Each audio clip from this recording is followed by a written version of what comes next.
Usapang love o pag-ibig muna tayo. Narito ang isang nakakakilig na balita ngayong araw. Road to Forever na nga ang isang magkasintahan na matagal man naging single na patunayan nilang maganda ang kanilang kinakikilingan at kanilang pinupuntahan papunta sa inyong paruruluan. Usapang love o pag-ibig muna tayo. Narito ang isang nakakakilig na balita ngayong araw. Road to Forever na nga ang isang magkasintahan na matagal man naging single na patunayan nilang love go. Habaan mo! Hindi na yung word! Habaan mo! Awe? Paali na. Oh, napatunayan nilang Tama! In may gusto niya. Sige, go.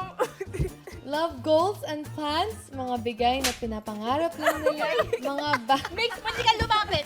Pwede mo siya lumapit sa prompter. Medyo bulag kasi niya.